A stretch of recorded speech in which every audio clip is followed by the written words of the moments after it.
अस्सलाम वालेकुम काश्तकार भाइयों, मैं हूं आपका दोस्त शाहजेब इरशाद और मेरे चैनल एग्रीकल्चर गाइडेंस में खुश आमदीद। आज की इस वीडियो में हम बात करेंगे धान की फसल पर हमला करने वाले अहम कीड़े के हवाले से, जिसको पत्ता लपेट सुंडी कहा जाता है। जैसा कि आप सब जानते हैं, सितंबर का महीना शुरू हो चुका है और इस सुंडी का जो हमला है वो अगस्त के आखिर से लेकर सितंबर का जो महीना है, इस पूरे महीने में रहता है। इस वीडियो में मैं आपको बताऊंगा कि इस सुंडी के हमले की क्या अलामात हैं और आप इसको कैसे कंट्रोल कर सकते हैं। अगर अगर आपने इसको कंट्रोल नहीं किया तो कितना आपकी फसल के अंदर नुकसान हो सकता है। खासकर भाइयों, अगर मैं बात करूं इस सुंडी के हमले की, इसमें होता यह है कि जो मादा परवाना होती है वो उड़ के आती है और पत्तों के ऊपर अंडे देके चली जाती है और बाद में इन्हीं अंडों से छोटे छोटे कीड़े निकल आते हैं, छोटी छोटी सुंडियां निकल आती हैं, जो कि पत्ते को अंदर से खाना शुरू कर देती हैं।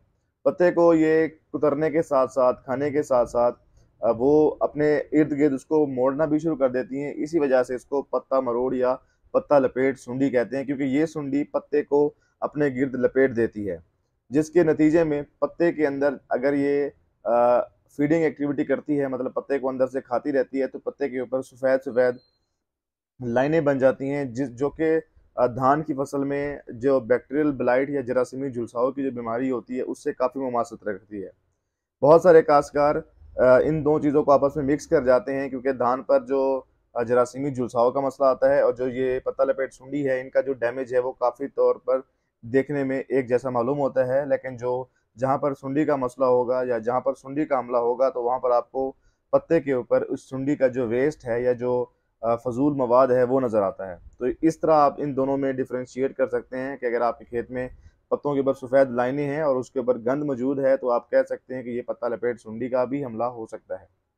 तो ये तो होगी इस सुंडी के हमले की अलामात। और अब बात करते हैं इस सुंडी को आपने कंट्रोल कैसे करना है। कंट्रोल के हवाले से देखा जाए तो सबसे पहले कोशिश की जाती है कि इस सुंडी के जो परवाने हैं उनको कंट्रोल किया जाए। परवानों को कंट्रोल करने के लिए लाइट ट्रैप्स या रोशनी के फंदों का इस्तेमाल किया जाता है, ताकि जो परवाने हैं वो रोशनी की तरफ मुतवज्जा होते हैं या रोशनी की तरफ अट्रैक्ट होते हैं और वहाँ पर वो हमारे ट्रैप के साथ लग के मर जाते हैं, जिसकी वजह से उनका जो लाइफ साइकिल है या ज़िंदगी के जो मराहिल हैं वो रुक जाते हैं और एक इस तरह से इनकी जो क्या नाम है, इनकी जो बढ़ोतरी है या इनका जो साइकिल है वो रुक जाता है और हमले की शिद्दत में कमी आ जाती है।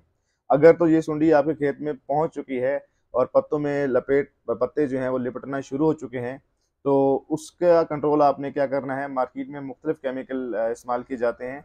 अगर बात की जाए पैराथ्राइड ग्रुप में, तो डेल्टा मैथ्रीन या साइपर मैथ्रीन जो है, अगर आप 250 ml 100 से 120 लीटर पानी में मिक्स करके अपने खेत में स्प्रे कर देते हैं, तो आप इन सुंडियों को कंट्रोल कर सकते हैं। उसके अलावा और भी काफ़ी प्रोडक्ट हैं, जैसे कि क्लोरंट्रा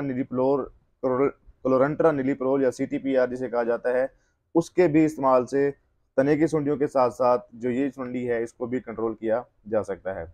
बात की जाए इससे, इस सुंडी के हमले की जो मुआशी हद होती है वो 2 से 3 लिपटे हुए पत्ते होते हैं। अगर आप एक जो स्क्वायर होता है, जब भी आप पेस्ट स्काउटिंग करते हैं तो पेस्ट स्काउटिंग में हम एक स्क्वायर इस्तेमाल कर रहे होते हैं, जो कि जब हम खेत में रखते हैं, जिसमें हम देखते हैं कि जनाब इसमें से कितने पौधों में हमारी जो ये बीमारी है मौजूद है, तो इसका जो ETA लेवल है वो 2 से 3 पत्ते लिपटे हुए होते हैं। तो अगर आपको इस तरह ये ETA लेवल है, यहाँ पर साइड पर आपको इंफॉर्मेशन भी आ रही होगी, तो इन चीज़ों को देखते हुए आप इस सुंडी को कंट्रोल कर सकते हैं। खासकर भैया, इस सुंडी के अलावा अगले मंथ में, मतलब अब जो कि हमारी गंधान की फसल है वो आखिरी मराहल में शामिल है, मतलब अभी वो आखिर हार्वेस्टिंग या कटाई के करीब होती जा रही है। इस कीड़े के हमले के फ़ौरन बाद या इसी कीड़े के हमले के दौरान ही धान की फसल पर भूरी पुष्ट वाले और सफ़ेद पुष्ट वाले तेले का भी हमला हो सकता है। तो आप अपनी फसल में जो पेस्ट स्काउटिंग है करते रहें, अपनी फसल को देखते रहें। अगर कोई हमला आ जाता है इस कीड़े का भी, तो आप हमारी इस वीडियो के कमेंट सेक्शन में पूछ सकते हैं। हम कोशिश करेंगे आपको इसके हवाले से जितना जल्दी हो सके गाइड कर सकते हैं। उम्मीद करता हूँ ये छोटी सी वीडियो आपको पसंद आई होगी। अगर आपका कोई भी सवाल हो तो आप हमसे पूछ सकते हैं और हम पूरी कोशिश करेंगे आपको उसका जवाब जल्द से जल्द दें। अपना ख्याल रखिएगा। अल्लाह हाफ़िज़।